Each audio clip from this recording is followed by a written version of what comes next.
Good morning, everyone. We are up to Mishna Ches, Parak Ches Mishna Yud, and we need to review a little bit from the previous Mishnah because this is a very similar case, and it's going to be important to actually discuss some of the difference between them. So in the previous Mishnah, we had a case of a wine press where you have the upper reservoir and the bottom reservoir. The upper reservoir had a barrel of Truma Tahira that broke, and it was Truma Tahira wine, and the wine was now going to be going from the upper reservoir into the bottom reservoir, which contained wine that was chulin. And there wasn't 100 times of the wine of chulin to nullify the Truma that wine would be falling in. And the whole question was, what can you, and the only vessels that you have available in front of you to be able to catch that Truma wine from not falling into the bottom wine. And if it would fall into the bottom wine, you'd have a meduma, to be a mixture of the Truma wine and the chulin wine. And you'd have a bigger problem that you'd have a problem that it's meduma and it's tameh, because the chulin is tameh. It's going to make the Truma that was tar that's coming in from the top tameh, and you won't be able to do anything with it. So the previous Mishnah, and at hand, you only have vessels that are tameh. If you'd run to go and get vessels that were tar, there's definitely going to be wine from the top that's going to be going into the bottom and getting ruined and ruining the bottom wine. So the previous Mishnah said that according to all opinions, if by the time I come back with the tar utensil, I can catch a revius of tar wine, then everybody agrees that's what you should do. If you will not be able to save a revius of tar wine, so Rebbe Lezer's opinion, which is the opinion that we've been seeing in the Mishnah, is that it's better what's the only option now is to use the utensils that are impure to catch the wine so that it doesn't ruin the wine on the bottom. Rebbe Lezer says you can't do that. You cannot directly make the wine that is Truma Tahira tameh. If you catch it in a vessel, you are directly making it tameh, and therefore you just let it flow in and everything is lost. But that's better than you actually going ahead and actively making the Truma wine impure. That's being a Rebbe Lezer. As we mentioned, Rebbe Shua's opinion is going to be different, which we're going to see later on. And he says that basically, if the wine's going to get ruined, the wine on top is going to become tameh. The wine on the bottom is going to be ruined. So it's going to be, if the top wine is going to become tameh anyway, so for the sake of saving the bottom wine, Rebbe Shua says, I can take the vessel that is tameh and catch the wine so to protect the wine on the bottom. So that's the case by wine. Now the Mishnah is going to tell us a similar case by a barrel of oil. Here we have a barrel of oil, olive oil. It's truma. It's tar. Shenishbacha. It's spilled over. Okay. Now, so the question is, again, it's spilled over. Now, in this case, by spilling over, the problem is that if I don't do something to pick up the oil, it's going to get absorbed into the ground and going to be lost. Again, the situation is that all I have is vessels that are tameh. All I have is vessels that are tameh to be able to scoop up the wine. Okay, to be able to do something for this wine. Now, all I have is vessels that are, all I have is things that are tameh. So again, what's going to be the situation here with this oil? So Ma'id Rebbe Lezer Rebbe Yeshua, Rebbe Lezer Rebbe Yeshua say, Shem Yachal Lahatzil Mimena Revius B'Tahara, if it's possible to save a revius of that oil in purity, Yatzel, you should do so. So that means that it's spilled over, the oil, some of the oil is going to fall out on the ground, and it's going to get absorbed into the ground by the time you come back with the utensils that are pure. Now, we're saying now that if by the time you go get those utensils that are going to be using that are pure to be able to save the oil, if you'll have enough time to save a revius of oil, that it should be saved and remain pure, you have enough time to go get a Torah utensil and come back and save and be able to scoop up a revius of olive oil, bitahar impurity, because the vessel I'm using is pure to scoop it up. then you should do so. Yatzel. Everybody agrees you should do it then. That's what you should do then. Even though some of it may get lost by the time you come back, that's what you do. Vimlav. But if not, you're not going to be able to save a revius of it. Rebbe Lezer, Oimed, Tered V'Tibala, let it go down, let it get absorbed into the ground, while Yivalena Biyadav, but do not directly absorb it. Now, this statement of Rebbe Lezer is going to need explanation, but right now, for our purposes of just going through the Mishna on the first level, Rebbe Lezer is basically saying if you cannot save a revius of the olive oil, then what you do is you just let the olive oil spill out. Because if your only other option is to take the tummy vessel, to scoop it up and to make it, and to actively, directly make it tummy, you're not allowed to do that, even though it's going to be lost. Maybe Shua, on the other hand, would say, look, if you leave it like this, it's going to be lost. If that's the situation, it's going to be lost, then you are allowed to actually use those tummy vessels. It's going to be lost. Right, so then you can use those tummy vessels to at least be able to save it for the purpose of using it for fuel. Right, that's what's going to happen. At the end of the day, this oil, before we're talking about wine, there's not much you can do with wine once it becomes tummy. But we're talking about here the oil. Now, the oil is spilling on the ground. You want to save that oil that's spilled on the ground. It's truma. The problem is you only had vessels that are tummy. So now, if you use the tummy vessel to scoop up, to catch, to save some of that oil, you're going to make the oil tummy. But if the oil is tummy, we know you can give it to the Kohen to use it as fuel. He can burn it. He can use it for his lantern. So Rebbe Lezer still says, even though you'll be able to do that, you still cannot go and directly take the vessels and make it tummy. You can't do that. Even though it will be saving it, you cannot actively make it tummy. If you'll have enough time to go get the vessels that are pure and to be able to save a revius of the olive oil to be pure, everybody agrees that's what you should do. But if you can't do that, so it's really a question now of using the tummy vessels to save the oil for the purposes of using it for burning. Although you'll be actively making it tummy because you're going to be using those tummy vessels to scoop it up. So that's where we have this machlokes. Rebbe Lezer says you cannot actively go ahead and make a tamei. Rabbi Yeshua is going to say that for the purposes of saving the oil, because the oil now can at least be used for fuel for the Kohen. Now, therefore, the halacha is you use the vessels that are impure to save the oil. Okay, so that's we just went through the Mishnah itself. Now. The first thing we're going to explain is let's just review again outside. Yeah, this barrel, it's spilled over. Okay. You want to go ahead and do something to save this oil. So if I'll be able to save a revius of it to remain pure, so by the time I go ahead and get the utensil that's tar, I can save a revius to remain tar. That's what he says you should do. If you won't be able to do that, so then you won't be able to save a revius. Rebbe Lezer says, Teibed v'tibala, you let it just get absorbed in the ground, it's going to be lost, but do not directly go and take a tamei vessel and scoop up the oil. That's directly making a tamei. Yeshua says, no, you could, being that it's going to be lost, and now you can save it at least to be used for fuel, because the oil that is tamei can be used for fuel. That's what you should do. Now, the wording Rebbe Lezer here at the end is v'melav, and if not, meaning you can't save a revius. Rebbe Lezer Oimer, Rebbe Lezer says, Temed v'tibala, let it go down, meaning let it just keep spilling out, get absorbed into the ground. Va'al yavala eno biyadav, but do not absorb it, do not have it be absorbed with your hands. Do not cause it to be absorbed. He should not, Temed v'tibala, goes down and gets absorbed, va'al yavalena biyadav, but he should not cause it to be absorbed with his hands.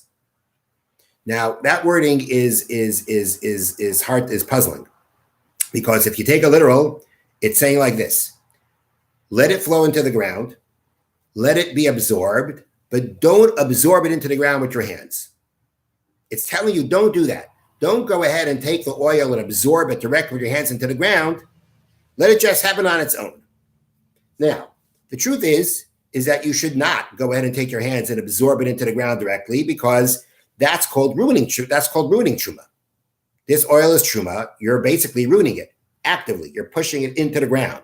You're not allowed to do that. The same way you can't go ahead and Rebbe Lezer says you can't take a vessel and directly use it on the tar oil, which everybody agrees in essentially there's such halacha. Just the question is, in this case where you're trying to save something, whether that applies. But you can't go ahead and directly make truma tahira impure, and you can't destroy it. So this truma may be tamei, but again, it's usable for fuel. Now the Mishna is saying, well, I can't use the vessel that's tamei. I have to let it. I can't use that. I have to let it get absorbed into the ground, but don't absorb it with your hands into the ground. It's true, you shouldn't use your hands to absorb it into the ground because that's directly destroying it. But why would anybody do that? You have to say, don't do that.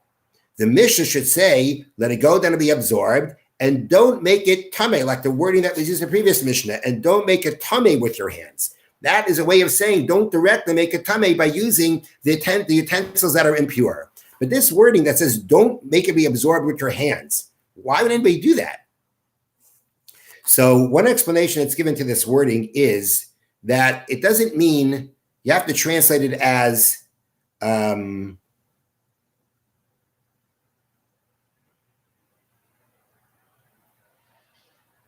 have to translate it. I just was looking if there's some kind of change in the wording.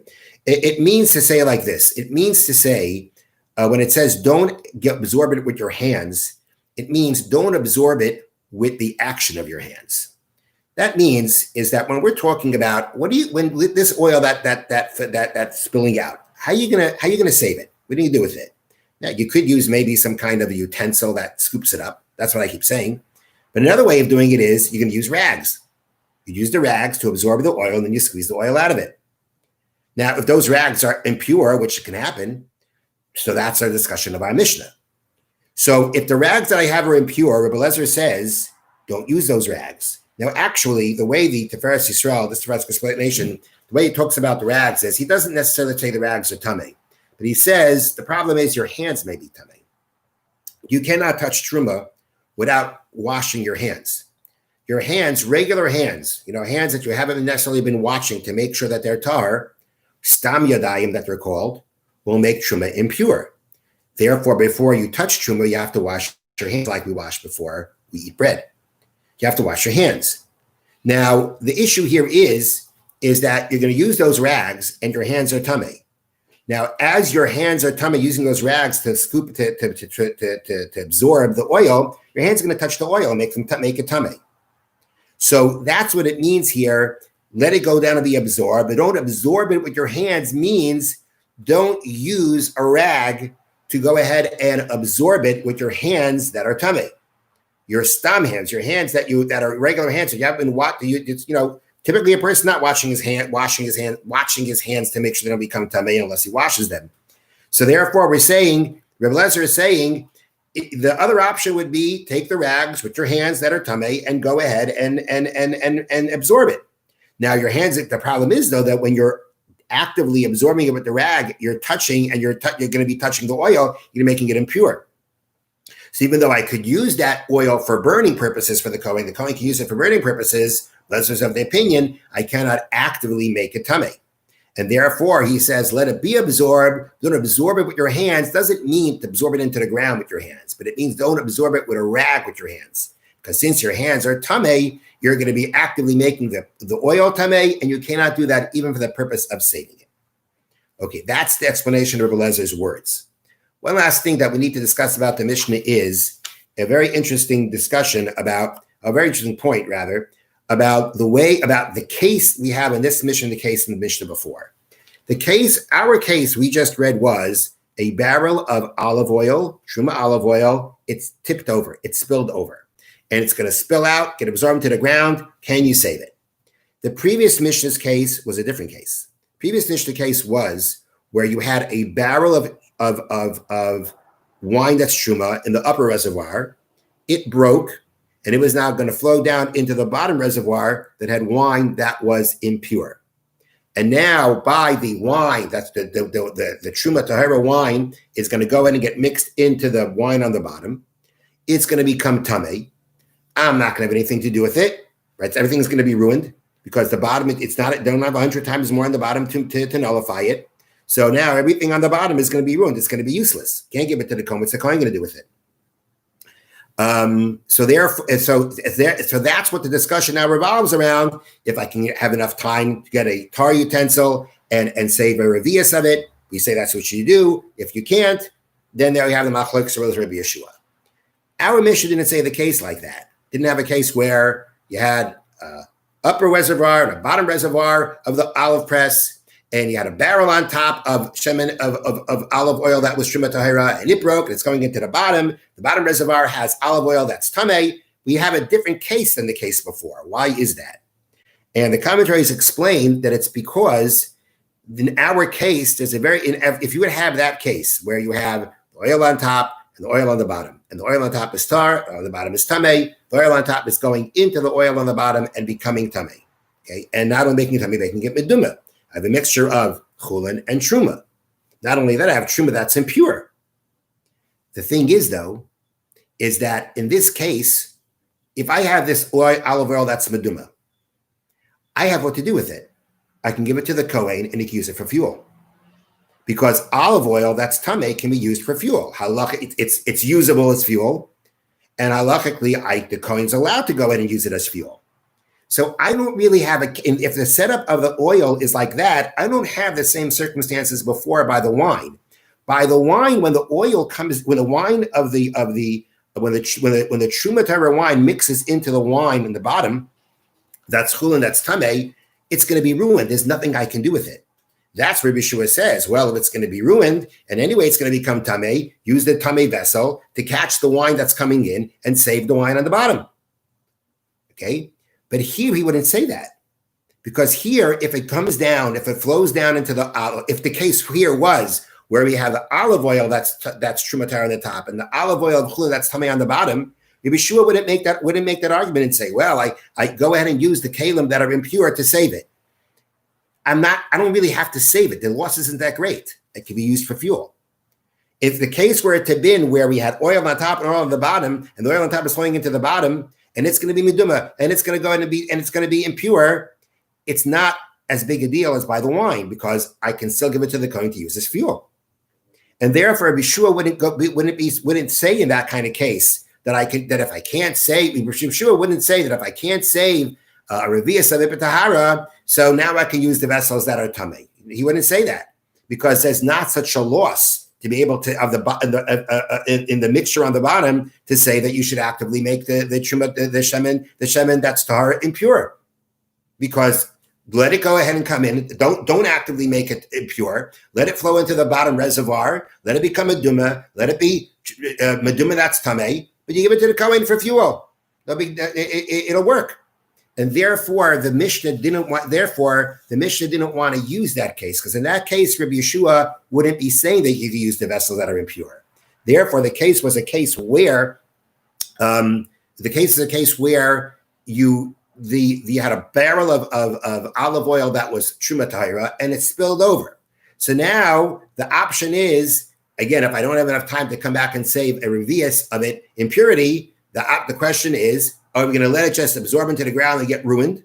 Or can I use the tamei vessel to be able to save it?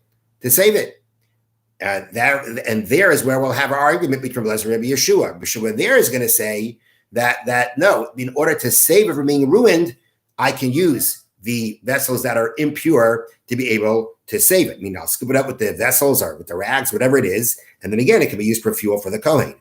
But this is the case where Rabbi Yeshua and Rabbi Lezer would argue. If the case by the oil was the same as the wine, they wouldn't be arguing to say that there's a point where Rabbi Yeshua says you can use the tamei vessels, because since even if it flows into the bottom, it'll still be able to be used for fuel. He would say, let that happen instead of directly making it impure with the tamei vessels or your tamei hands, as we discussed before.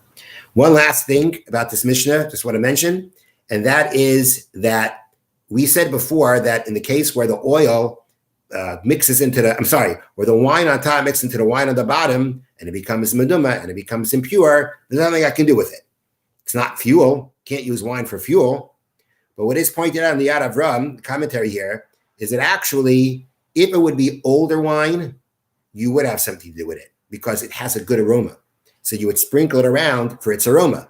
So it would have a purpose. There would be a purpose in that wine that's meduma and tameh. If it was old wine, to go ahead and sprinkle it around to give a nice smell.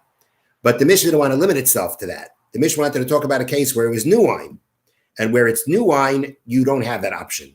So in a case of newer wine, if it gets mixed into, if it becomes meduma and it becomes tameh, you'll have nothing to do with it.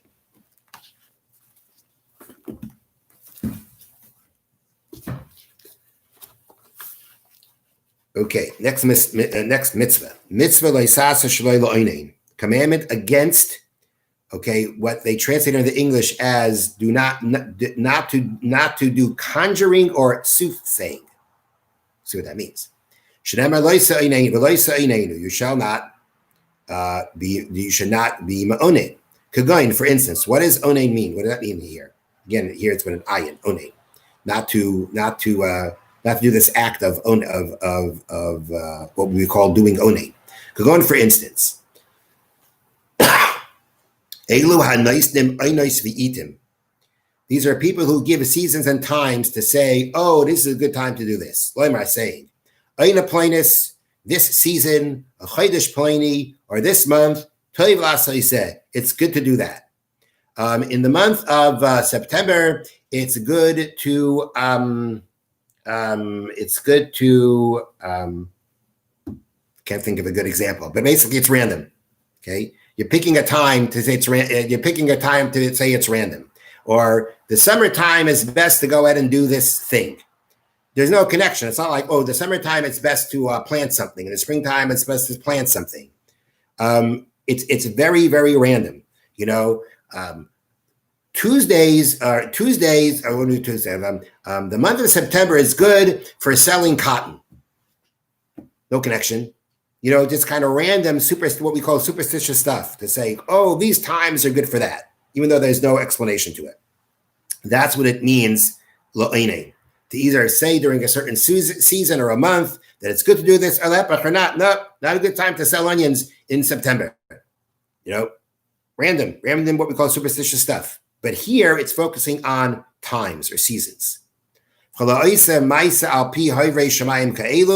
who doesn't act based on these kinds of words of what he calls astrologers, you have transgressed his prohibition. Now, also included in this word onein is a person who creates illusions. And he makes people think, he makes onlookers think that he's doing something amazing. He didn't do anything. He just did an illusion. This also is including the prohibition of ma'onein, and that we prohibited to do. This applies in all places at all times, both by men and by women. In case you're all wondering, based on what we just said, that it should be forbidden to do a magic show, there is much discussion about that. Have a wonderful day.